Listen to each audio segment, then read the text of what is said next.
so glad that they're our teammates here. Those are the two backs of the generation. I mean, those are the backs that you know. When I was going through college, when I first got into the league, we were talking about being like those guys, the Marshall Faulks, the LaDainian Tomlinson. I remember being with Frank Gore out in San Francisco, and literally, everyone has their own motivation, whatever it is, whatever got them through it, whatever they looked forward to, either advancing their family, advancing their thought process, or whatever their beliefs are. But it's cool to watch those guys because it's emotional, it's raw, it's right there. It's really the only place you get it.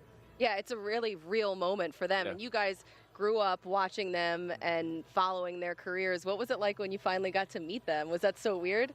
Oh man, well, I played against actually most of those guys that actually got in, with the exception of Terrell Davis. And TD, I had never met him before working on this great network, and just the help he's given me. First time I met him, it was when he was at TCU and we were playing obviously in Fresno, and I had not played at all. And I hadn't gotten into the game. I was a freshman or sophomore, and I was really excited to be able to get a chance to play. And I was like, well, Danny Tomlinson, he's going to go. If he goes for like 200 or something, I might be able to get in this game. And I got in the game with the Cardinals, and I was with the Giants at the time. And he came across the field during his warm-ups to say hi to me, and he spent like 5 minutes talking to me before the game. I had never met this guy in my life, but he just wanted to take the time. So really, that's not a normal thing. No, that is definitely not normal. A handful of guys do that, exactly, especially crossing that 50. You don't cross the 50, but yeah, he did that, and it's pretty cool. Yeah, there were so many cool moments last night. So many different things that happened, like Kurt Warner, he gives a shout out to Trent Green, and then you have Jerry Jones thanking Eagles fans and Redskins fans and Giants fans. So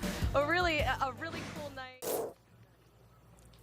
Well, you get what you ask for, apparently, because I think he did go into the basement or go onto that wall and grab something down. Steve Smith and Shady McCoy today at Bills practice. On to that. So it's called stunting. It's all good. We'll set that one up as well.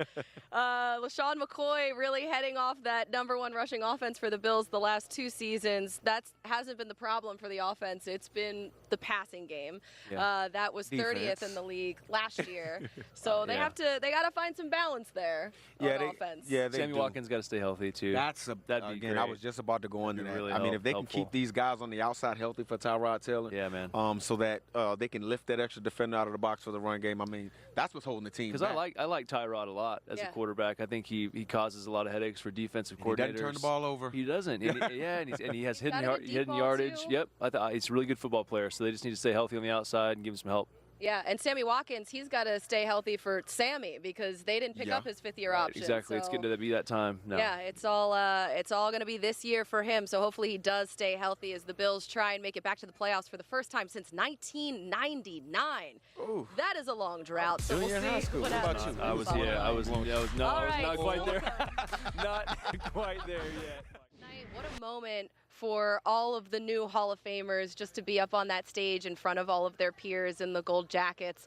And it's really cool. I learned for the first time that Marshall Faulk's name was spelled wrong in his original jacket with a shell, with an E. I mean, and he wears it because that's the one he was wearing it last night because that's the one they gave him.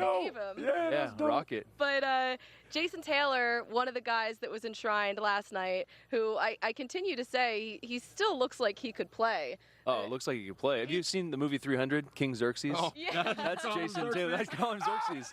That is Jason Taylor. He could have played that person in the movie 100%. That was a good one. It's true. It looks like he could just get out on the field and play a 16th season. But I know that you had a story about... An encounter with Xerxes? Yeah, unfortunately. So when I was in Houston, my offensive coordinator... God rest his soul. He's a brilliant man, but I mean, he wasn't too sharp on this one.